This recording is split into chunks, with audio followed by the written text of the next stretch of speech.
ओम अज्ञानतिमिरान्धस्य ज्ञानाञ्जनशलाकया चक्षुरुन्मीलितं येन तस्मै श्रीगुरवे नमः।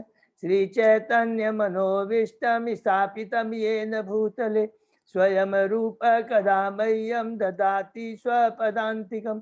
वन्देऽहं श्रीगुरु श्रीयुतपदकमलं श्रीगुरु वैष्णवांश च श्रीरूपं साग्रजातं सहगना रघुनाथं वितं तं सजीवं स्वादेतं सावभूतं परिजं सहितं कृष्ण चैतन्य देवं श्री राधा कृष्ण पादान सहगना ललिता श्री विशाखावितांत च नमो विष्णुपादाय कृष्ण पृष्ठाय भूतले श्रीमते भक्ति वेदांत स्वामिन इति नामने। नमस्ते सरस्वती देवे गौरवाणी प्रचारिणे निर्विशेषा शून्यवादी पाश्चात्य देश तारिणे वांछा कल्पतरुभ्यश्च कृपा सिन्धुभ्य एव च पतितानां पावनेभ्यो वैष्णवेभ्यो नमो नमः। नमो महावदान्याय कृष्ण प्रेम पदायते कृष्णाय कृष्ण चैतन्य नामने गौरत्विषे नमः। हे कृष्ण करुणा सिंधु दीन बंधु जगतपते गोपेश गोपिका कांत राधा कांत नमस्तुते। तप्त कांचन गौरांगी राधे बिंदावनेश्वरी विश्वभानुसुते देवी प्रणमामि हरिप्रिय नीलांचल निवासाय नित्याय परमात्मने बलभद्र सुभद्रायां जगन्नाथाय ते नमः। जय श्री कृष्ण चैतन्य प्रभु नित्यानंद श्री अद्वैत गदाधर श्रीवासादि गौर भक्त बिंद मुखम करोति वाचालम पंगु लंगे गिरिम यत्कृपातमहं वंदे श्री गुरुमदीन तारिणम परमानंद माधवम श्री चैतन्य ईश्वरम। हरे कृष्णा कृष्णा कृष्णा हरे हरे हरे राम राम राम हरे। श्री श्री मंगलाचरण की जय। शिला प्रभुपाद की। हरे कृष्णा। आज के इस भागवतम कक्षा में मैं सभी भक्तों का हार्दिक स्वागत करता हूँ, उनके चरणों में दंडवत प्रणाम करता हूँ। भगवान श्री कृष्ण आचार्य गुरु साधु सीनियर डिवोटर्स की आज कृपा से और उनका आशीर्वाद प्राप्त कर करके हम लोग भागवतम क्लास कर रहे हैं, भागवतम का श्रवण और स्मरण कर रहे हैं। ये हमारे ऊपर बहुत हमारा परम सौभाग्य है, बहुत ही हम भाग्यशाली है इसके लिए। और अभी हम लोग कैंटो 1 का स्टडी कर रहे हैं। अभी हम लोग चैप्टर 9 में है। अप टू चैप्टर 8 में हमने अप टू चैप्टर 3 के अंदर में जो भगवान श्री कृष्ण के बारे में, भागवतम की महत्ता, भगवान के कृष्ण के बारे में और किस प्रकार भागवतम हमको इनवाइट करता है। प्रथम 3 श्लोकों में बहुत ही पावरफुल उसके बारे में हमने स्टडी किया। उसके बाद में नैमिषारण्य के ऋषियों ने जो 6 प्रश्न किए थे और उसका सुत गोस्वामी कितने सुंदर से उत्तर देते हैं, वो हमने पहले, दूसरे, तीसरे अध्याय में किया। चौथे, पांचवे, छठे अध्याय में फिर जो 3 प्रश्न करते हैं कि भागवतम का इतिहास क्या है, सुखदेव गोस्वामी के बारे में बताइए और परीक्षित महाराज के बारे में बताइए। तो हम लोगों ने चौथे, पांचवें, छठे में हमने श्रीमद् भागवतम के इतिहास के बारे में सुना और 7वें अध्याय से हमने जो परीक्षित महाराज के जन्म के बारे में बनाने जा रहे हैं। उस बीच में जो उनके जन्म के माने होने तक के पहले जो कुरुक्षेत्र के युद्ध के बाद में जो बहुत इंपॉर्टेंट कृष्ण भगवान की जो लीलाएं हुए हैं और उसको सुत गोस्वामी ने बहुत डिटेल में बताया है। क्योंकि जहां भी भगवान श्री कृष्ण के लीलाओं से संबंधित कोई एक शब्द भी है तो भक्त हमेशा उसको ग्लोरीफाई करता है। ये बहुत जानना बहुत जरूरी है। तो किस प्रकार भगवान श्री कृष्ण ने द्रौपदी के ऊपर, पांडवों के ऊपर, उत्तरा के ऊपर में, कुंती महारानी के ऊपर में किस प्रकार अलग किया इस उसका बहुत सुंदर डिटेल में हमने वर्णन सुना। और लास्ट में जब भगवान कृष्ण जाने लग गए हैं तो वो क्या उतर कर करके वो महल में जाते हैं। स्पेशली लिखा स्त्रियों को, तो यहाँ स्त्रियों में बहुत ध्यान रखेंगे। स्पेशली वो सुभद्रा महारानी के लिए गए थे क्योंकि उनकी बहन है, उनको पेसिफाई करने के लिए, क्योंकि उनका पुत्र अभिमन्यु इतनी कम उम्र में मारा गया। इसलिए कहते हैं भगवान सब पर समान दृष्टि रखते हैं। अब यहाँ पर ये हम नहीं समझ लीजिएगा कि वो उनकी बहन है, तो ये बहुत इंपॉर्टेंट चीज है। क्योंकि जो जब बार बार हम यहाँ पढ़ रहे हैं कि भगवान समदर्शी है, सब पर समझ, ये चीज को हमेशा नोट करके रखेंगे। जब भी हमारे में मन माए भगवान पक्षपाती है नहीं, हम भगवान जब भी हमारे भक्तों पर तकलीफ आती है वो कृपा करते हैं और अभक्तों के ऊपर भी कृपा करते हैं, इसीलिए उनको समदर्शी कहा गया। नहीं तो ये वर्ड समदर्शी उनके ऊपर नहीं आता। तो उन्होंने देखा सुभद्रा है, उसके ऊपर प्रॉब्लम आई, देव के पास प्रॉब्लम आई, भगवान ने दिया, लेकिन उससे ज्यादा कृपा खुद कुंती कहती है आपने मेरे ऊपर कृपा की। दोनों भक्त है, लेकिन कुंती के ऊपर प्रॉब्लम आई तो भगवान कृपा करते, तो भगवान इसको कहते हैं समदर्शी है। तो इस प्रकार जब वो सुभद्रा से और वहां के महल की स्त्रियों से मिलकर आते हैं तो तुरंत युधिष्ठिर महाराज भगवान कृष्ण के पास आते हैं। और ये यहाँ से बहुत टर्निंग पॉइंट, बहुत इंपॉर्टेंट पॉइंट है कि किस प्रकार युधिष्ठिर महाराज पर कृपा करते हैं। और युधिष्ठिर महाराज पर कृपा करने के लिए, भीष्म पर कृपा करने के लिए, देखिए ये अल्टीमेटली यहाँ पर हमको पता लग रहा है भीष्म देव पर कृपा करने के लिए भगवान किस प्रकार युधिष्ठिर महाराज की बुद्धि को भ्रमित करते हैं। इसीलिए इनको कहा, क्या कहा गया, अद्भुत कर्मणा। ये बहुत इंपॉर्टेंट याद रखेंगे। देखिए हम लोग की भगवान की कृपा से एक एक इंपॉर्टेंट शब्द हम लोग याद करके आ रहे हैं और एक एक तत्व के बारे में जान रहे हैं जहाँ कोई भी किंतु परंतु हमको नहीं रहे। तो युधिष्ठिर महाराज जब भ्रमित हो जाते हैं, जिनका उद्देश्य भगवान श्री कृष्ण का है कि युधिष्ठिर महाराज पर कृपा करनी थी, तो वो सॉरी भीष्म देव को पर कृपा करनी थी, तो युधिष्ठिर महाराज जो धर्मराज है उनकी भी बुद्धि को वो भ्रमित कर देते हैं। और उसके बाद में वहां पर भगवान श्री कृष्ण कहते हैं कि देखो मैं तो तुमको नहीं समझा सकता, और बड़े बड़े यहाँ जो योद्धा भी है वो तुमको, जो बुद्धिजीवी है, ऋषि है, मुनि है, वो भी नहीं समझा पाते, वो तो बहुत बड़े ज्ञानी होते हैं। तो ऐसा नहीं कि वो नहीं समझा पाए, ये भगवान श्री कृष्ण की चाल थी, कृपा थी कि युधिष्ठिर की बुद्धि को भ्रमित किया। बड़े बड़े वहां ऋषि मुनि यहाँ बैठे थे, उनकी बुद्धि को भ्रमित किया कि जब मैं चाहता हूं तो तुम्हारी ताकत नहीं है कि तुम इसको युधिष्ठिर को कन्विंस कर सको। केवल जब जिसको जो कृष्णा चाहते हैं उनकी योजना अपरंपार है, सर्व कल्याण के लिए। तो तुरंत वो कहते हैं कि ठीक है, वो भीष्मदेव के पास में ले जाते हैं और वहां पर भीष्मदेव मनन से यहाँ पर सोए रहते हैं। वहां पर पांडव जाते हैं, उनको प्रणाम करते हैं। और यहाँ पर बहुत सुंदर पावरफुल ये चीज यहाँ भी नोट करना, बार बार हम रिपीट करेंगे कि किस प्रकार भीष्मदेव, किस प्रकार समय काल पात्र के अनुसार से हमें कैसे कार्य करना चाहिए। बहुत इंपॉर्टेंट है कि वो तो बेचारे लेटे हुए हैं, फिजिकली कोई सेवा कर नहीं सकते, लेकिन समय काल पात्र के अनुसार से कैसी सेवा करनी चाहिए। और ये 100% यही चीज प्रभुपाद जी ने भी अप्लाई किया। उन्होंने किसी की बात नहीं सुनी, उन्होंने खाली कृष्ण ने क्या कहा है तुरंत ले लिया।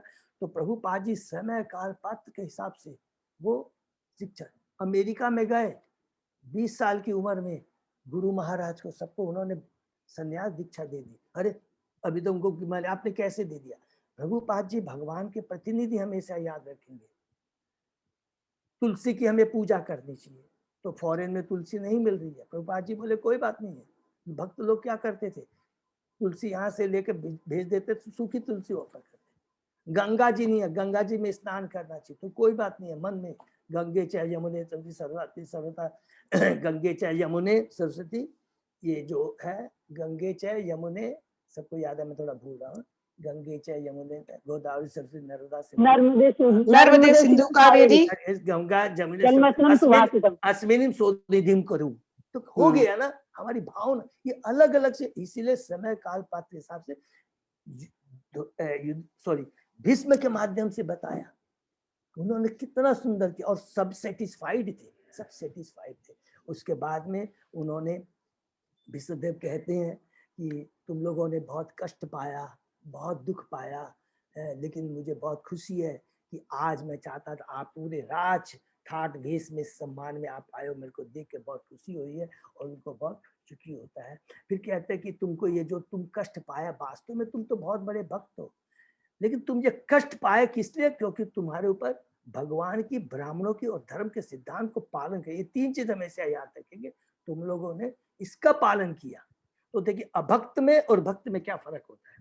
जब भक्त के ऊपर विपदा आती है तो विचलित हो जाता है और वो गलत रास्ते को अपना लेता है। आज मेरे पास धन नहीं है, अरे ये इनके पर वो गलत कोई कार्य करने की चेष्टा करेगा। लेकिन जो भक्त रहेगा नहीं, क्योंकि उसके ऊपर ब्राह्मण, भगवान और सिद्धांतों को वो मानता है, तो कभी भी चाहे कुछ भी हो जाए गलत रास्ते पर नहीं। ये भी एक बहुत इंपॉर्टेंट शिक्षा मिलती है। क्योंकि उनकी कृपा रहती है। तो बहुत है। अब जैसे फिर विष्णुदेव कहते हैं कि कुंती महारानी जो मेरी वधू है उनको बहुत कष्ट उठाने पड़े, तो हमारे पांचों बच्चों के कर्मों के कारण। तो यहाँ पर रूपाद जी क्लियर एक्सप्लेन करते हैं कि ये उनके प्रारब्ध के अनुसार है। माने प्रारब्ध के अनुसार यहाँ पर भी बहुत इंपॉर्टेंट है। भक्त के ऊपर में कभी, भक्त तो क्या भगवान के पार्षद है। ये जो आज ये जितने भी पांडव के माध्यम से, अर्जुन के माध्यम से, भीष्म के माध्यम से भगवान ये जो लीलाएं कर रहे हैं, बहुत याद है इनके माध्यम से भगवान बताना चाहते हैं। भगवान बताना चाहते हैं कि जो जीव मेरा जो धर्म है, परम धर्म सबके लिए समान है, समदर्शी है, लेकिन जो जैसे कर्म करेगा उसको वैसे भोगने पड़ेंगे। कुछ लोगों ने, मेरे को अभी याद आ गया, डिस्कशन करते कुछ, कभी कभी एक जन ने मेरे से प्रश्न भी उठा था। एक दिन मैं जब लेक्चर सुन रहा था, प्रभु उन्होंने ध्रुट कीला खेली थी ना, याद है ना आपने, पांडवों ने ध्रुट कीला खेली थी, उन्होंने बहुत बड़ा गलत काम किया था, उसका फल भोगना पड़ता है। किसी ने बोला प्रभु जी आपको याद है ना कि वो द्रौपदी हंसी थी दुर्योधन के ऊपर में, हंसी थी कि अंधा का पुत्र अंधा। तो इस तरह की सारे, तो मैंने कहा ये बात जरूर हो सकती है जो आचार्य बोले हैं, लेकिन जो आचार्य बोलते हैं हमको उसको लेने से ज्यादा अच्छा रहता है। तो जहाँ आचार्य की हम बात सुनेंगे हो सकता है, तो समरी में ये ले लेंगे कि इतना ज्यादा पार्टिकुलर तर्क ना करके भगवान ने सिंपल जो कह दिया, जो जैसे कर्म करता है जिसके प्रारब्ध उसका फल मैं देता हूँ, वो सबके ऊपर एप्लीकेबल होता है। Number one. Number two, specially ये बात भी बोल दी है, जो भक्त होते हैं, भगवान के भक्त होते हैं, उनके ऊपर में, शुद्ध भक्तों के ऊपर में भगवान की, ब्राह्मणों की, और वो सिद्धांत के पक्के होते हैं, उन पर भी कष्ट आते प्रेजेंट में, लेकिन तो उनके प्रारब्ध को होंगे, लेकिन भगवान उसमें संरक्षा करते हैं। तो उनको ऐसे कंपेयर नहीं करना चाहिए। देखो ना, लिखा है ना, अरे भक्त भी तो गलती करता है इसलिए उनको भोगना पड़ रहा है, कभी भी ऐसे कमेंट नहीं करने चाहिए। ये तो भगवान भक्तों के माध्यम से हम बद्ध जीवों के लिए, ये स्पेशली भागवतम क्या है, उनके कल्याण के लिए है, जो भगवान से जुड़े हुए नहीं है, और भक्तों के माध्यम से भगवान लीला करते हैं, उनको समझाते हैं। फिर भीष्म कहते हैं कि हे पुत्रों, ये काल है, काल किसी को नहीं छोड़ता है, बहुत पावरफुल है। ये काल है जो किसी को नहीं छोड़ता है, और ये काल की गति में जो जैसे कर्म करता है, भगवान स्वयं काल है। भगवान क्या है? स्वयं काल है, इससे कोई बच नहीं सकता है। इसलिए तुमको क्या है, हिम्मत रखनी चाहिए। और ये जो काल है उसके बाद में क्या बोलते, अपरिवर्तनीय है। ये बहुत इंपॉर्टेंट चीज है कि जिसके जैसे कर्म है, जैसे जो कुछ किया, काल की गति अपना कर्म करती रहती है, वो समभाव से करती रहती है, समदृष्टि से करती रहती है, इसको कभी भी परिवर्तन नहीं कर सकते हैं। और उसके बाद में बोलते हैं कि ये जो काल है, जो अपरिवर्तनीय है, ये भगवान की योजना के अनुसार होता है, और इस भगवान की जो योजना है उसको कोई नहीं समझ सकता है। इवन ब्रह्मा शिव, जो कि 12 महाजनों में से एक है, वो भी उनकी भगवान की योजना को नहीं समझ सकता है।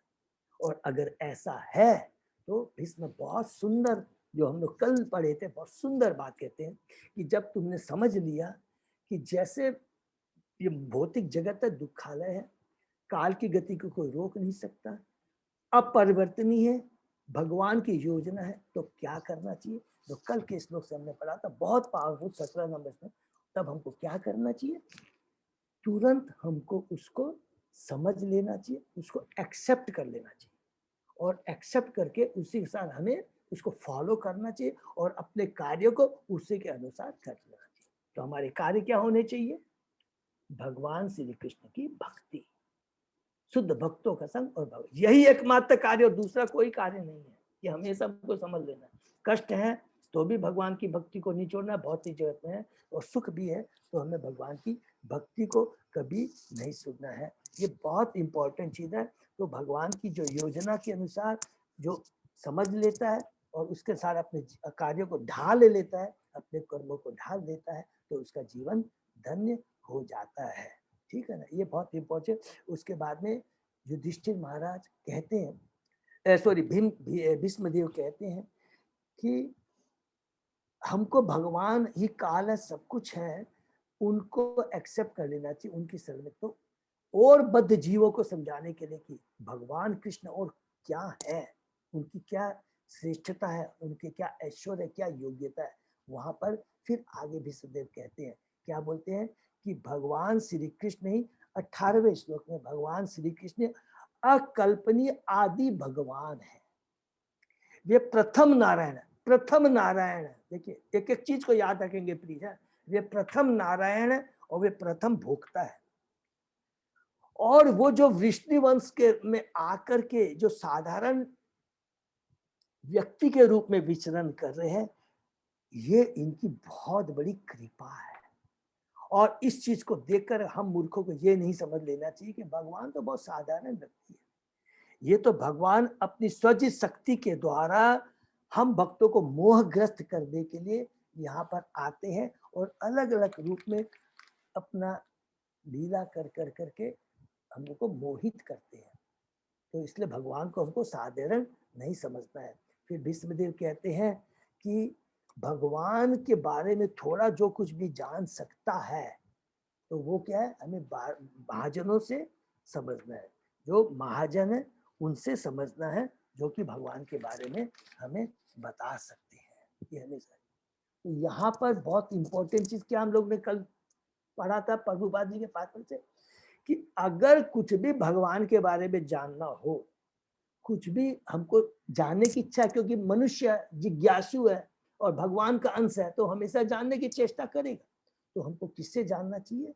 आचार्यों से जानना चाहिए, महाजन से जानना चाहिए, जो परंपरा में जुड़े हुए हैं उनसे। तो भगवान ने इसलिए बहुत इंपॉर्टेंट चीज है कि निगम माने डिसेंडिंग ऑर्डर, डिसेंडिंग ऊपर से जो नीचे आ रही है उसी के अनुसार हमें भगवान को जानना चाहिए। और हर किसी आदमी से भगवान के बारे में हमें नहीं जानना चाहिए। और भगवान ने भीष्मदेव ने 12 महाजन के बारे में बताया। फिर आगे यहाँ पर दोबारा रिपीट करते हैं भीष्मदेव कि हे युधिष्ठिर, जो भगवान है इतने कृपालु हैं, कितने महान है, उनके बारे में बताया कि आदि भगवान है, आदि नारायण है और स्वकृत शक्ति से वो इस भौतिक जगत पे आकर करके लीला करते हैं। हम भक्तों का, दुष्ट लोगों का संहार करते हैं, धर्म की स्थापना करते हैं। वही भगवान कितने कृपालु हैं, जो आज तुम देख रहे हो तुम्हारे मेरे भाई के रूप में, कभी अपना, कभी शुभेसी के रूप में, कभी मंत्री के रूप में, कभी दूत के रूप में, कभी उपकारी के रूप में, अलग अलग तरह से भगवान आकर के भक्तों की सेवा करते हैं। लेकिन सेवा करने से ये याद रख लेना, हर रूप में करने से भगवान का जो स्टेटस है, भगवान का जो पोजीशन है, वो कभी भी बदलती नहीं है। ये हमेशा याद रखना, ये बहुत इंपॉर्टेंट चीज। फिर लास्ट श्लोक जो हमने पढ़ा, भगवान फिर रिपीट करते हैं भीष्मदेव। क्या रिपीट करते हैं? हम लोग रिपीट करेंगे। भगवान जन जन के हृदय में परमात्मा के रूप में विराजमान है। क्यों विराजमान है हमको समझना होगा। हम भक्तों पर कृपा करने के लिए, हमको गाइड करने के, क्योंकि भौतिक जगत बहुत दुखालय है, तो भगवान स्वयं आते हैं परमात्मा के रूप में गाइड करने के लिए। और उसके बाद में उन्होंने कहा भीष्मदेव ने, वे सभी पर समान रूप से कृपालु हैं, समदर्शी हैं। और विषमता, जो भौतिक जगत में विषमता होती है, जो कि हमारे क्या बोलते हैं मिथ्या अहंकार के चलते जो होती है, भगवान को उससे कोई फर्क नहीं पड़ता। भगवान अपना कोई भी रूप में आते हैं या भक्त की सेवा करने के लिए, चप्पल की सेवा करना, भगवान को कोई फर्क नहीं पड़ता है। भगवान का उद्देश्य खाली क्या रहता है? मेरे बद्ध जीवों पर और मेरे भक्तों पर कृपा करना, यही एकमात्र उनका उद्देश्य रहता है।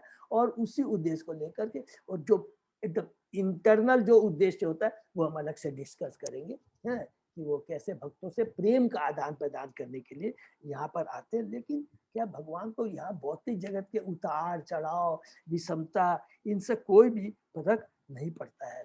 क्यों नहीं पड़ता? सब कुछ तो उन्हीं का है। सब चीज के जो सिस्टम, जो कुछ भी है इस भौतिक जगत से कुछ है, वो भगवान का ही है। भगवान के बिना किसी चीज का कोई अस्तित्व नहीं है। तो समदर्शी, समभाव बहुत इंपॉर्टेंट है। तो इसमें एक थोड़ा सा चीज हमने, एक आचार्य हम लोग ने किया, तो एक बहुत इंपॉर्टेंट हम लोग याद रखेंगे। अगर हम भक्ति भी करते हैं और भगवान हमको बोलते हैं ना, भगवान भक्तों से बहुत प्रेम करते हैं, तो ये जान लेना होगा भगवान भक्तों से क्यों प्रेम करते हैं। भगवान भक्तों से इसलिए प्रेम कर रहे हैं कि आप भगवान की भक्ति कर रहे हो, ये तो ठीक है, लेकिन जो वास्तविक, क्योंकि भगवान को कहते हैं ना आप भगवान की बड़ाई कीजिए, भगवान को कोई मतलब नहीं है, भगवान हमेशा हर चीज में एकदम न्यूट्रल रहते हैं। अगर हम भगवान को बहुत बड़ाई कर रहे हैं, ये कर रहे हैं, तो भगवान खुश है, लेकिन भगवान बोलते हैं तू मेरी बड़ाई कर रहा है, लेकिन उद्देश्य है, तू मेरा भक्त है, लेकिन भक्त का जो धर्म है उसको जरूर निभाना। क्या? दूसरे जो अभक्त हैं, जो दूसरे अभक्त हैं जिनको भगवान के बाद उन पर कृपा कर। तो अगर कोई, तो भक्त को भी यह चीज समझ में आ जानी चाहिए कि भगवान का आदेश क्या है। और जो लोग कहते हैं कि भगवान पक्षपात करते, उनको भी यह बात समझ में आ जानी चाहिए कि अरे मूर्ख, भगवान भक्तों का पक्षपात इसलिए कर रहा है कि जिससे उनको तेरे पास में भेज करके के तेरे को भी भक्ति में ला सके, तेरे को भी भौतिक जगत से छुटकारा दिला सके। इसीलिए भगवान भक्त का पक्षपात करते हैं, न कि उनकी खुद की बड़ाई होती है। ये बहुत अंदर की बात है, हमें समझ लेना है। तो जो भक्त नहीं समझ पाता है कि जो अभक्त है, उनको ये समझ लेना चाहिए कि भगवान हमेशा कृपालु रहते हैं, भक्त पर विशेष कृपा करते हैं। तुम जैसे अभक्तों को जो भगवान से विमुख हो गए, भगवान से मुख मोड़ लिया, उन पर कृपा करने के लिए, तुम लोगों पर कृपा करने के लिए भक्तों को तुम्हारे पास में भेजते हैं। तो अब समझ में आ जाना चाहिए कि भगवान हमेशा समदर्शी है और हमेशा सबके ऊपर एक तरह की कृपा रखते हैं, कोई पक्षपात नहीं करते। तो यहाँ तक हम लोग ने पढ़ा था, बहुत है, इसको अच्छे से हम लोग समझिए। और अब हम लोग नेक्स्ट आगे श्लोक में पढ़ेंगे, ठीक है। ओम नमो वासुदेवाय, ओम नमो भगवते वासुदेवाय, ओम नमो भगवते वासुदेवाय। नारायण नमस्कृत्य नरं चैव नरोत्तमं, देवी सरस्वती व्यासं ततो जयम् उदीरयेत्। नष्टप्रायेषु अबद्धेषु नित्यं भागवत सेवया, भगवती उत्तम श्लोके भक्तिर्भवति नैष्ठिकी। आराधयो भगवान ब्रजेश तनय, ततधाम वृंदावनम, रमया काचिदुपासना ब्रजबधू वर्गेण या कल्पिता। श्रीमद्भागवत प्रमाणम अमलम प्रेमा पुमर्थो महान, श्री चैतन्य महाप्रभो मतम इदम तत आदरो न पर। हरे कृष्णा कृष्णा कृष्णा हरे हरे, हरे राम राम राम हरे हरे। प्रभु अजय प्रभु, श्लोक नंबर 22 से होगा ना? हाँ प्रभु। तो श्लोक नंबर 22, तथापि एकांत भक्तेषु पश्य भूप अनुकंपितम, यत् मे अशुन त्यजत साक्षात कृष्ण दर्शनम आगत। हरि बोल। सबों पर समान रूप से दयालु होते हुए भी कृपा करके वे मेरे समक्ष अब आए हैं। अब मैं मरने वाला हूं क्योंकि मैं उनका अनन्य भक्त हूं। तो यहाँ पर भी देखिए कितनी बड़ी बात है कि भीष्म देव कह रहे हैं सबों पर समान रूप से दयालु होते हुए भी स्पेशली भक्त पर, वो मेरे जैसे भक्त पर खुद कह रहे हैं, देखिए क्योंकि मैं उनका अनन्य भक्त हूँ। यहाँ पर भीष्म देव जरा भी वो नहीं कर रहे, हिचक नहीं कर रहे कि मैं भगवान का अनन्य भक्त हूँ, अपने को कह रहे हैं। तो कैसे भक्ति करनी चाहिए और भगवान का कैसे अनन्य भक्ति कर सकते हैं, ये हमें जानना है। वो कैसे भगवान के अनन्य भक्त हैं कि वो अब भगवान के आदेश के अनुसार, भगवान के आदेश के अनुसार अब पांडवों को वो क्या करेंगे, उनके भ्रम को दूर करेंगे। भगवान की तो भक्तों पर कृपा रहती है, लेकिन भगवान जो चाहते हैं उनके आदेश का पालन करना, जो अभी हम लोग ने डिस्कस किया, दैट इज वेरी गुड, तभी हमारी भक्ति है, भगवान के आदेश।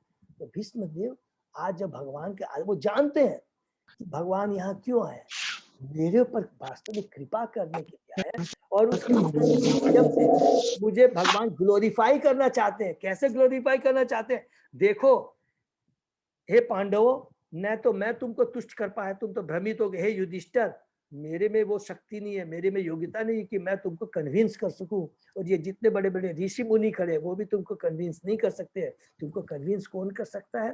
केवल भीष्म देव कन्विंस कर सकते हैं। और भीष्म देव को ग्लोरीफाई करने के लिए भगवान आते हैं। और यहाँ पर भीष्म भगवान को बहुत धन्यवाद देता है कि हे कृष्णा, हम जैसे बद्ध जीवों को तो इतना बड़ा, इतनी ऊंची पोजीशन देता है।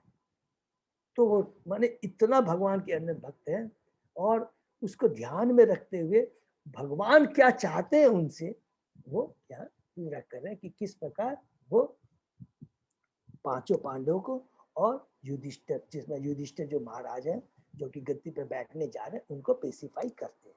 तो तात्पर्य में पढ़ते हैं, यद्यपि भगवान श्री कृष्ण समदर्शी हैं, तो भी अनन्य भक्तों के प्रति वे विशेष कृपालु रहते हैं, क्योंकि भक्तगण उन्हीं को अपना रक्षक तथा स्वामी मानकर पूर्ण रूपेण उनके शरणागत होते हैं। परमेश्वर को अपना रक्षक, मित्र तथा स्वामी मानकर उन्हें अनन्य श्रद्धा रखना शाश्वत जीवन की सहज अवस्था है। हरि बोल।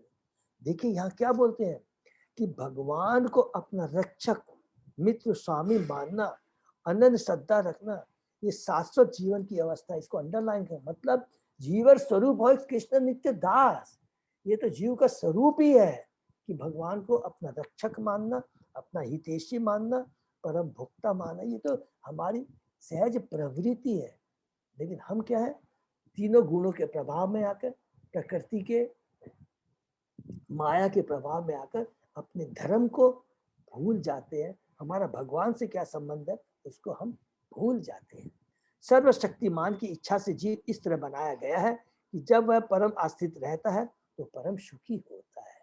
और अगर हमको वास्तव में परम सुखी होना है तो कुछ नहीं करना है, हमको पूर्ण रूप से भगवान के प्रति आश्रित होना है। जिस प्रकार भीष्म, कुंती, पांचों पांडव सब थे। इसके विपरीत मनोवृत्ति का होना पतन का कारण है। इसको भी अंडरलाइन कर लेंगे। अगर इसके प्रति, अगर हमारी मनोवृत्ति जरा भी इसके उल्टी रही कि मैं ही करता हूं, मैं ही स्वामी हूं, और मैं अपने प्रयास से अपने दुखों को, कष्टों को दूर कर दूंगा, वही हमारे पतन का कारण हो जाता है। जब जीव भौतिक जगत के ऊपर प्रभुत्व जताने के लिए अपने आप को गलत समझता है तो उसका पतन होने लगता है। सारी कठिनाई की जड़ मिथ्या अहंकार है। मनुष्य को चाहिए कि प्रत्येक दशा में वह भगवान के प्रति आकृष्ट हो। अर्थात सारी कठिनाई क्या है का जड़ क्या है? मिथ्या अहंकार, जो हमने अभी डिस्कस किया कि मैं भोक्ता हूं, मैं स्वामी हूं, मैं स्वतंत्र हूं, मैं अपने प्रयास से, मेहनत से, शक्ति से मैं जो कुछ चाहे वो प्राप्त कर सकता हूँ। यही मिथ्या अहंकार है और यही हमारे पतन का कारण है। और इसी जो प्रवृत्ति हमारी हो जाती है, हम भगवान से विमुख हो जाते हैं, अनाथ हो जाते हैं। क्या बोलेंगे हम लोग? विमुख न बोल के क्या लिखेंगे हमेशा अपने पास में? हम लोग अनाथ हो जाते हैं। हम सनाथ हैं, लेकिन अपने मिथ्या अहंकार के चलते अपने को हम लोग अनाथ बना लेते हैं, भगवान से दूर होकर के, भगवान से अलग होकर के। ठीक है। भीष्म जी की मृत्यु सैया के निकट भगवान श्री कृष्ण इसलिए प्रकट हुए क्योंकि भीष्म उनके अनन्य भक्त थे। अर्जुन का कृष्ण से शारीरिक संबंध था क्योंकि भगवान उसके मेरे भाई लगते थे, किंतु भीष्म से उनका कोई संबंध नहीं था। अतएव आकर्षण का कारण आत्मा से घनिष्ठ संबंध था।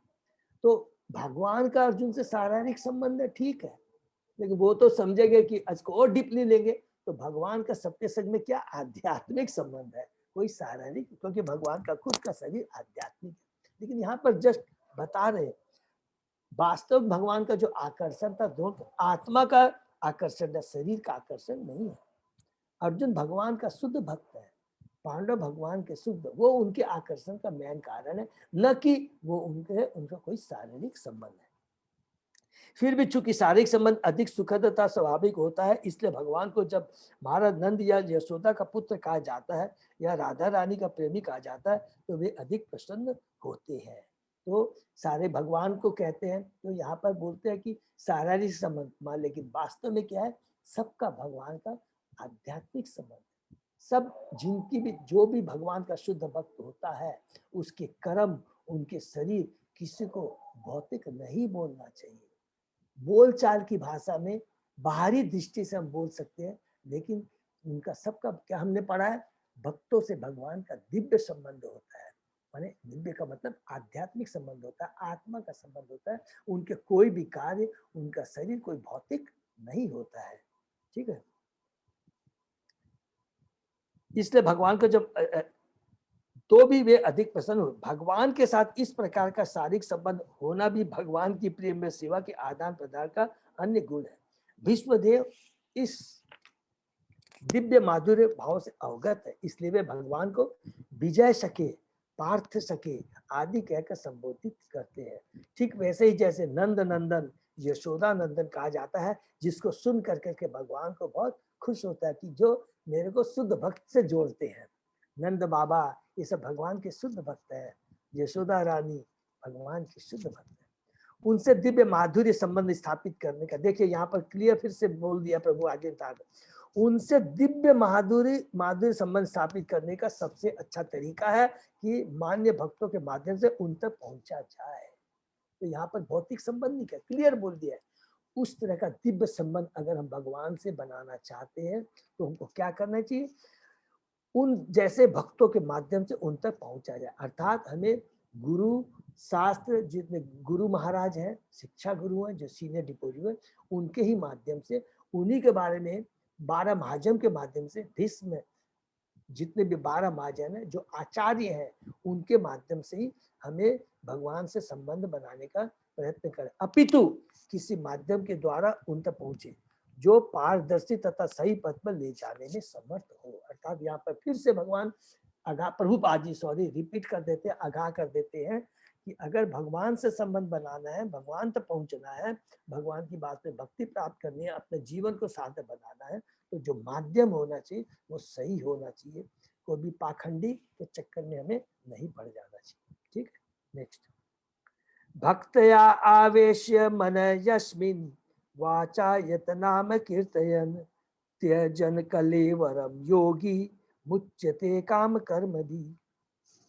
जो भगवान भक्ति तथा चिंतन से एवं पवित्र नाम के कीर्तन से भक्तों के मन में प्रकट होते हैं, वे उन्हें उनके द्वारा भौतिक शरीर को छोड़ते समय सकाम कर्मों के बंधन से मुक्त कर देते हैं। हरि बोल।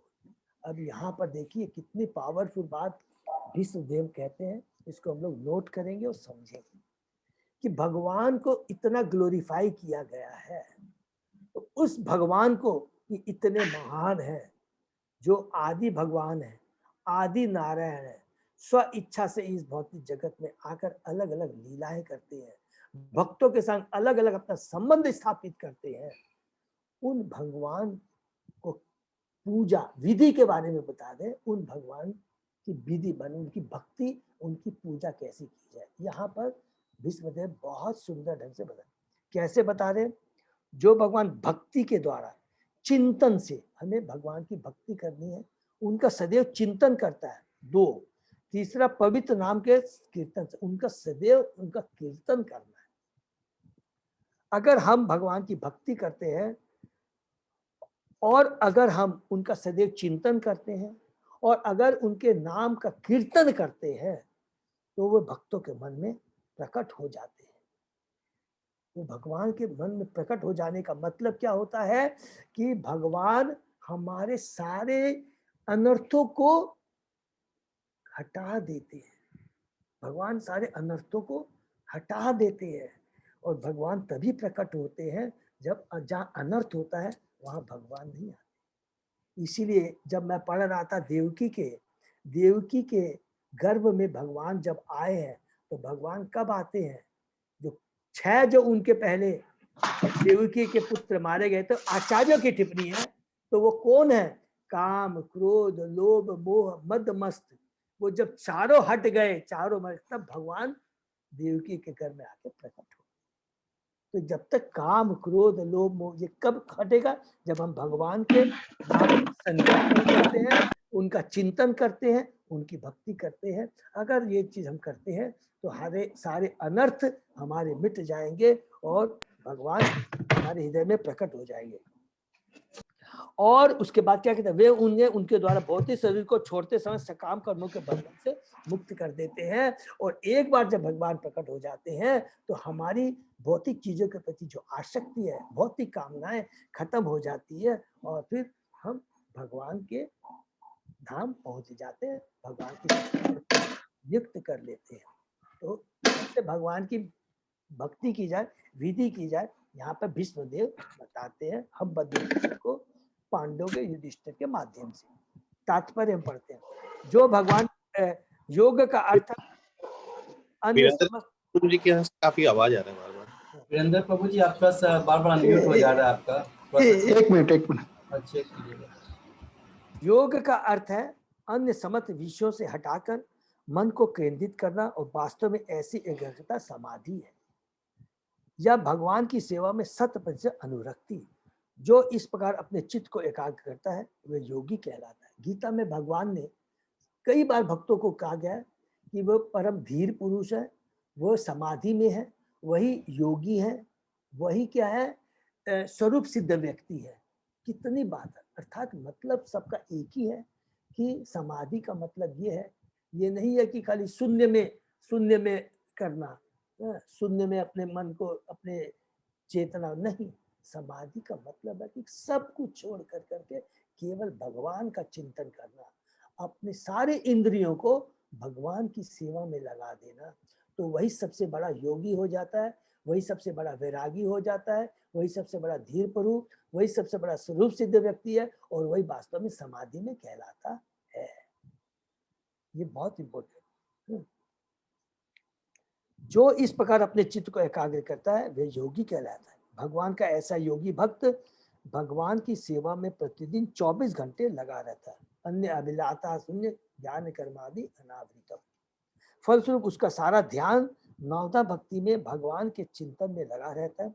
नवदा भक्ति में श्रवण, स्मरण, पूजन, स्तुति, दास्य भाव, आज्ञा पालन, शाक्य भाव तथा यह समर्पण सम्मिलित है। देखिए, कोई भी नवदा भक्ति में आप कर सकते हैं। ये बहुत इंपॉर्टेंट चीज है, यहाँ पर आचार्यों ने टिप्पणी की है। अगर आप दास्य भाव में भगवान की भक्ति करते हैं तो कोई बात नहीं। अब हनुमान जी भगवान को बोलते हैं मैं तो तुम्हारा दास हूँ, तो थोड़ी कोई भगवान को, हनुमान जी को जाके बोलेगा नहीं नहीं आप दास्य भाव से ये भक्त। जो भी भगवान को जिस भी रूप में, जिस भी भाव में आप भगवान को करते हैं, वो पूर्ण श्रद्धा के संग, हृदय के संग होना चाहिए। ठीक है ना। योग के ऐसे अभ्यास से भगवान द्वारा मान्यता मिलती है, जैसा कि समाधि की सर्वोच्च स्थिति का वर्णन करते हुए भगवद गीता में स्वयं भगवान व्याख्या करते हैं। भगवान ऐसे विरले भक्त को योगियों में श्रेष्ठ बतलाते हैं। भगवत कृपा से ऐसा पूर्ण योगी अपना मन पूर्ण चेतना से भगवान में एकाग्र करता है। योगी नाम अपनी सर्वेशाम, जो गीता का 6वें अध्याय का 47वां श्लोक है। यहाँ पर श्लोक का वर्णन नहीं है, लेकिन भगवान प्रभुपाद यही बताते हैं, भगवान ऐसे विरल भक्त जो योगियों में श्रेष्ठ बतलाते हैं। योगी नाम अपनी जान। ठीक है, बहुत इंपॉर्टेंट है। तो ये 6वें अध्याय का 47वां श्लोक भी हमें नोट करके रखना है, बहुत इंपॉर्टेंट श्लोक है। तो वो भी हमारी को भक्ति के लिए बीच बीच में हमारी प्रीचिंग में बहुत काम आता है। 6वें अध्याय का 47 बहुत इंपॉर्टेंट श्लोक है। और इस प्रकार शरीर त्यागने के पूर्व उनके नाम का कीर्तन करने से वह भगवान की अंतरंगा शक्ति द्वारा तुरंत ऐसे लोग को भेज दिया जाता है जहां भौतिक जीवन तथा उससे संबद्ध कारणों का प्रश्न ही नहीं उठता। हरि बोल। कौन सा है, जैसे हमको होता है भक्तानंद, कौन सा है वहां पे भक्तानंद। हम लोग क्या बोलते हैं, ब्रह्मानंद से भी ऊपर क्या है, भक्तानंद है, जहां पर वो कोई भी भौतिक जीवन से उसका कोई भी संबंध नहीं होता है। जो ज्ञान योगी होते हैं उनका भी भौतिक जीवन से संबंध नहीं होता है, लेकिन भगवान जहां बोलते हैं अंतरंगा भक्ति द्वारा, ठीक है, योगी भी पहुंचते हैं भौतिक जगत को छोड़ कर करके। भगवान इसके बारे में नहीं बोलते हैं, भक्ति के बारे में बोलते हैं कि भक्ति कर कर करके वो मेरा, उसको भक्तानंद मिलता है, मेरे धाम आता है, गोलोक धाम पहुंच जाता है, जहाँ पर वो चारों तरफ सब है, हर घंटे हल पर क्या भगवान की खाली भक्ति हो रहती है, भगवान के गुणों का गुणगान होता रहता है। इस संसार में जीव को अपने कर्मों के अनुसार जन्म जन्मांतर 3 प्रकार के कष्टों को सहना होता है, जो सबको मालूम है, आदि देवी, आदि भौतिक, आदि आध्यात्मिक। ऐसा भौतिक जीव की स्वाभाविक इच्छाओं के ही कारण उत्पन्न होता है। ऐसा भौतिक जीव की स्वाभाविक इच्छाओं, भौतिक जीव क्यों बोल दिया यहाँ पर, कंडीशन सोल।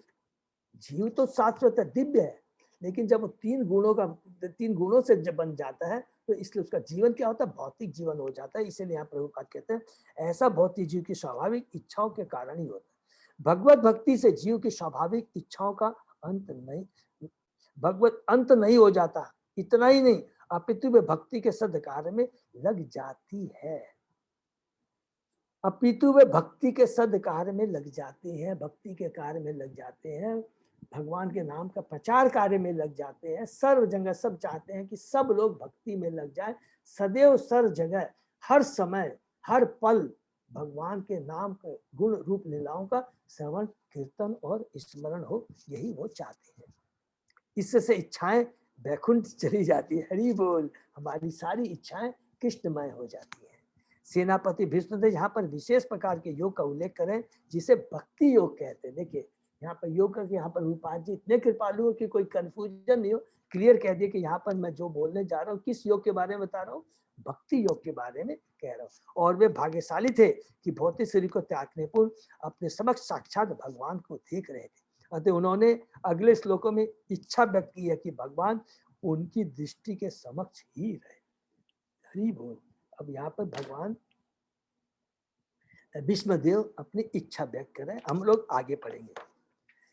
सदैव देव भगवान प्रतीक्षताम कलेवरम यावत इदम हिनोमि हम प्रसन्न हास अरुण लोचन उलसत मुख अंबुज ध्यान पथ चतुर्भुज। हरि बोल। चतुर्भुज तथा उगते सूर्य की भांति अरुण नेत्रों से युक्त सुंदर रीति से सजाए मुस्कुराते कमल मुख वाले मेरे भगवान। कितना सुंदर भीष्मदेव, देखिए उनको ग्लोरीफाई कर रहे हैं। आप उस क्षण तक यही मेरी प्रतीक्षा करें जब तक मैं अपना यह भौतिक शरीर छोड़ न। देखिए वो भगवान के प्रति कितना समर्पित है और भगवान को बोल रहा है कि मैं जब तक शरीर नहीं छोड़ दूं तब तक आप मत जाना। ये भगवान बोल रहे हैं कि जब तक मैं तेरे सामने से नहीं जाऊंगा, जब तक तेरे को मैं गोलोक धाम नहीं दे, जब तक तू ये भौतिक से, ये भगवान बोलते हैं। भगवान चाहते हैं ये चीज एक्चुअली, और उनकी भगवान की इच्छा को भीष्मदेव यहाँ पर बोल रहे हैं, क्योंकि भगवान की इच्छा के बिना हमारे मुंह से एक शब्द भी नहीं निकल सकता। हम क्या डिजायर करते हैं, भगवान उसका अरेंजमेंट करते हैं और उसको एग्जीक्यूट करते हैं। ये बहुत इंपॉर्टेंट चीज है, ठीक है। भीष्मदेव जानते थे कि भगवान कृष्ण आदि नारायण है, उनके आराध्य देव चतुर्भुज नारायण थे, लेकिन वे यह जानते थे कि ये चतुर्भुज नारायण भगवान कृष्ण के पूर्ण अंश है। तो चतुर्भुज नारायण उनके आराध्य देव, तो अर्थात वो दास्य रस में थे। भीष्मदेव दास्य रस में थे। परोक्ष रूप में उन्होंने इच्छा व्यक्त की कि भगवान श्री कृष्ण अपने चतुर्भुज नारायण रूप में प्रकट हो। वैष्णव सदा ही आचरण में विनीत होता है। यद्यपि यह 100% निश्चित था कि इस शरीर को त्याग कर भीष्मदेव वैकुंठ लोग जा रहे हैं, तो भी विनीत वैष्णव के रूप में उन्होंने भगवान का सुंदर मुख देखना चाहिए, क्योंकि उन्होंने सोचा कि कहीं इस शरीर को छोड़ने के बाद वे भगवान का दर्शन मैं भी कर सकता। वैष्णव को कभी गर्व नहीं होता, यद्यपि भगवान अपने भक्तों को अपने धाम में प्रवेश करने की गारंटी देते हैं। यहाँ पर भीष्म पितामह कहते हैं, जब तक मैं अपना शरीर नहीं त्यागूं, इसका अर्थ है कि यह महान सेनापति अपनी इच्छा से शरीर त्याग करेगा, वह प्रकृति द्वारा बाध्य नहीं है। वे इतने शक्तिशाली थे कि वे जब तक चाहते अपने शरीर में बने रह सकते थे। यह वर उन्हें अपने पिता से प्राप्त हुआ था, शांतनु से प्राप्त हुआ था। उनकी इच्छा थी कि भगवान अपने चतुर्थ रूप में उनके समक्ष रहे, जिससे वे उनका ध्यान कर सके और समाधि दशा को प्राप्त हो ले। हरि बोल। जब तब उनका मन भगवान का चिंतन करके पवित्र हो जाए, फिर वे कहीं भी जाए इसकी उन्हें परवाह नहीं रहेगी। देखिए कितनी बड़ी बात है। उन्होंने कभी भी नहीं कहा भीष्मदेव ने कि मैं आपका दर्शन कर लूं जिससे कि मैं वैकुंठ लोक जा सकूं। उन्होंने इतना ही चाह किया कि हे कृष्णा, आपका मुख मेरे सामने, मैं आपके मुख का दर्शन करते हुए इस भौतिक शरीर को त्यागूं। शुद्ध भक्त कभी भी भगवधाम जाने का इच्छुक नहीं रहता, वह तो भगवान की इच्छा पर पूर्णतः आश्रित रहता है। यदि भगवान उसे नरक भी भेजना चाहे तो वह समान रूप से तुष्ट होता है। शुद्ध भक्त की तो एक ही इच्छा रहती है कि वह सदा भगवान के चरण कमलों का चिंतन करता रहे। विष्णुदेव की इतनी ही इच्छा थी कि उनका मन भगवान के चिंतन में लीन रहे और वह इसी तरह मर जाए। शुद्ध भक्त की यही सर्वोच्च अभिलाषा होती है। देखिए इसके अंदर में सब कुछ आ जाता है, इसके अंदर में सब कुछ आ जाता है। अंत काले नमावे स्मरण मुक्तवा कर 8वां अध्याय का जब हम लोग डिस्कस कर रहे थे, इसमें प्रभुपाद जी ने भगवान श्री कृष्ण ने जो कहा है कि हमारा जीवन कैसा है, how art of living and art of dying, art of living and art of dying, दोनों भगवत गीता हमें बताती है। What is the art of living and art of dying means अंत काले च मामेव स्मरण मुक्तवा करें। और आर्ट ऑफ लिविंग श्रवणम कीर्तम स्मरम पाद, ये हमको भगवान की भक्ति करते रहना है। यदि इसको प्रैक्टिस करते रहेंगे तो ऑटोमेटिक हमारा जो है अंत काले च मामेव स्मृता करें, ये हमेशा साक्षात्कार, ये सार्थक हो जाएगा, अपने आप हो जाएगा। अलग से इसकी प्रैक्टिस करने की दरकार नहीं है। करना हमको क्या, सदैव भगवान का चिंतन करना है, भगवान की भक्ति करना। नेक्स्ट सुतवाच, अब सुत गोस्वामी यहाँ पर अब कह रहे हैं, अभी तो अब सुत गोस्वामी यहाँ पे कह रहे हैं, युधिष्ठिर तत् आकर्ण्य श्यानन सरपंजरे अपृच्छत विविधान धर्मान ऋषीणाम च अनुसृणवताम।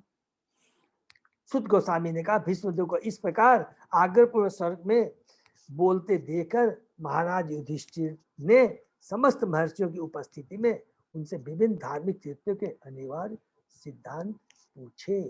अब यहाँ पर बहुत इंपॉर्टेंट बात कह रहे हैं, जैसे ही पांडवों ने देखा कि भीष्म भगवान से ये प्रार्थना कर रहे हैं कि मैं अब अपना भौतिक शरीर छोड़ने जा रहा हूँ और मेरी इच्छा है, क्योंकि उनको क्या है, स्व इच्छा, स्व मृत्यु माने अपनी इच्छा से शरीर छोड़ने का वरदान प्राप्त था।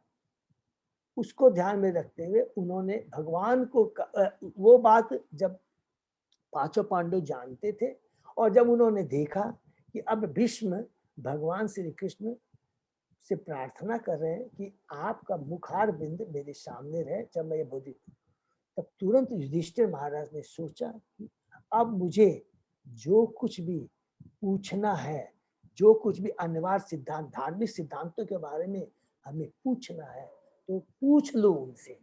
तुरंत ये भगवान श्री कृष्ण युधिष्ठिर को ये चेतना आभास दिलाते हैं कि अब भीष्म देखो शरीर छोड़ने जा रहा है, कृपा करके तुम्हें जो पूछना है अभी उनसे पूछ लो। हर चीज में, हर पल में देखिए क्या गाइडेंस है, सब योजना किसकी है, भगवान श्री कृष्ण की है। भीष्मदेव ने आग्रह पूर्वक स्वर में बोलते हुए महाराज युधिष्ठिर को आश्वस्त किया कि वे शीघ्र ही प्रयाण करने वाले हैं।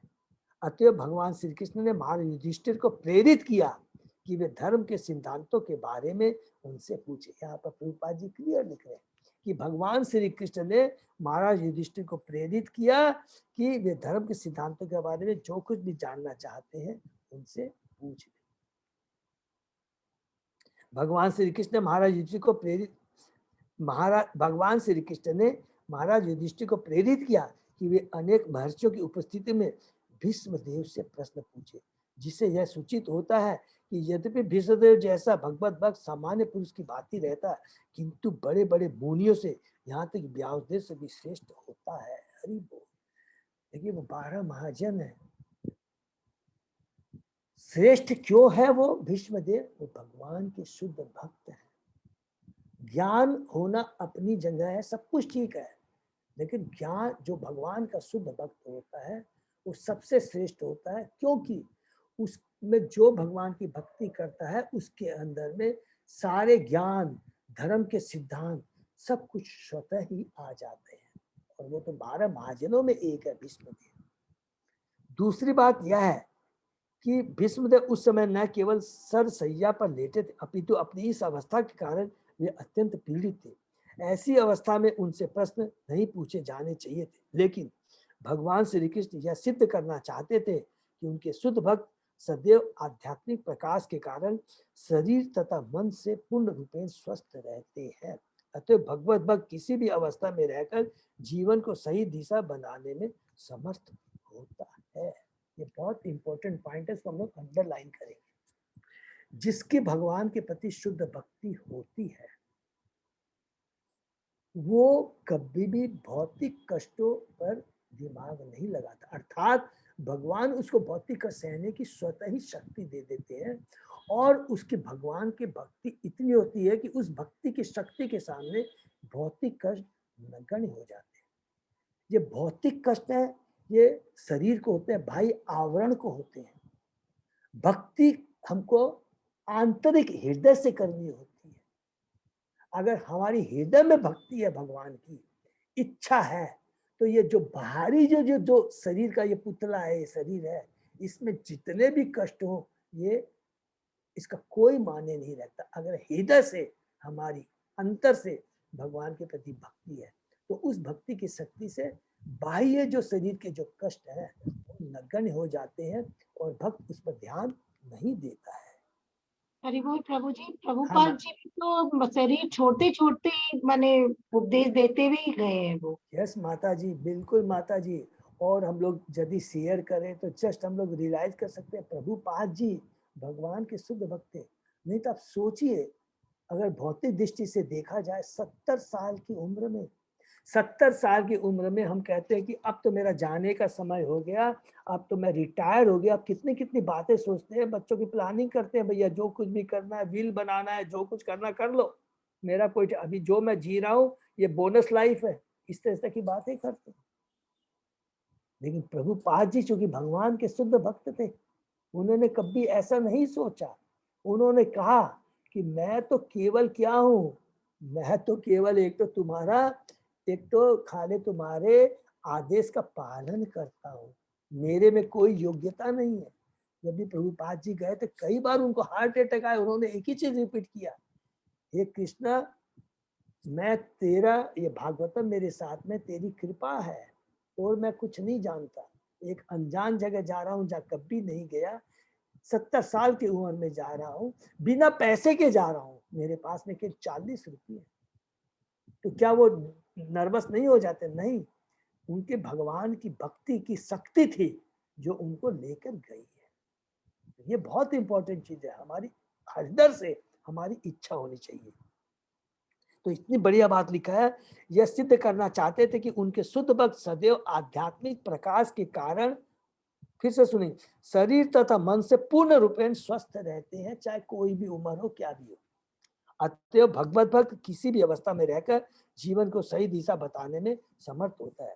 युधिष्ठिर भी चाहते थे कि वहां पर उपस्थित व्यक्तियों में से जो भीष्मदेव से भी अधिक विद्वान लगते थे, न पूछ करके अपनी समस्याओं का समाधान भीष्मदेव से करे।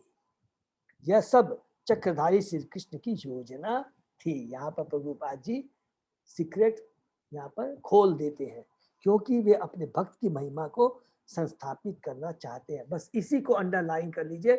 और यह यहाँ पर पूरा प्रभुपाद जी ने कह दिया कि भाई क्यों युधिष्ठिर महाराज भ्रमित हुए, क्यों बड़े बड़े मुनि ऋषि युधिष्ठिर महाराज को स्पेसिफाई नहीं कर पाए, क्योंकि ये भगवान की योजना थी। और भगवान की योजना क्या थी कि जो मेरा भगवान का शुद्ध भक्त भीष्म है, जो मरणासन अवस्था में पड़ा हुआ है, उसको मैं कैसे ग्लोरीफाई करूं, और उसके माध्यम से जो मेरा युधिष्ठिर, जो मेरा भक्त है, पांचों पांडव है, जो भ्रमित हो चुका है, उसको कैसे मैं ज्ञान प्रदान कर सकूं। कितनी बड़ी भगवान की कृपा है। यहाँ पर भगवान जी क्लियर कह देते हैं, अपने भक्त की महिमा को संस्थापित करना चाहते हैं।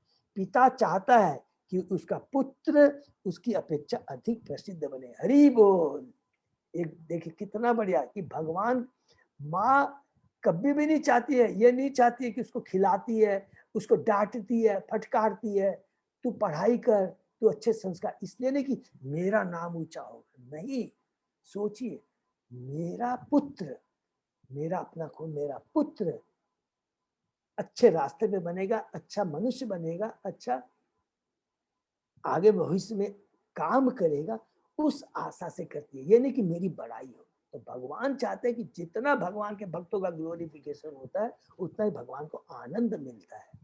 भगवान बलपूर्वक घोषित करते हैं कि उनके भक्तों की पूजा उनकी पूजा से भी अधिक मूल्यवान है। हरे कृष्णा, कितनी बढ़िया यहाँ पर कह दिया। तो यहाँ पर इसलिए हम लोगों को यहाँ पर भगवान प्रभुपाद जी आदेश देते हैं कि जो भगवान के शुद्ध भक्त होते हैं उनका बहुत आदर करना चाहिए, और अगर हम उनका अपमान करते हैं, उनकी आलोचना करते हैं, तो हमारा जो 10 नाम अपराध में, उसमें इसलिए पहला नाम अपराध क्या बोला गया है? भगवान के नाम का प्रचार करने वाले महाभागवतों की निंदा करना। देखिए, अगर भक्ति कभी भी विनष्ट नहीं होती है, ये हमेशा याद रखें। लेकिन एक जगह आचार्यों ने लिखा है, अगर हम शुद्ध वैष्णव की, बहुत ध्यान, शुद्ध वैष्णव की, शुद्ध भक्तों की निंदा करते हैं, उनके प्रति कोई अत्याचार करते हैं, तो ये हमारी भक्ति के लिए बहुत बड़ा घातक है। इसको हमको याद रखना। ठीक है, तो ये तो यहाँ पर हम लोग विराम देते हैं। हरे कृष्णा।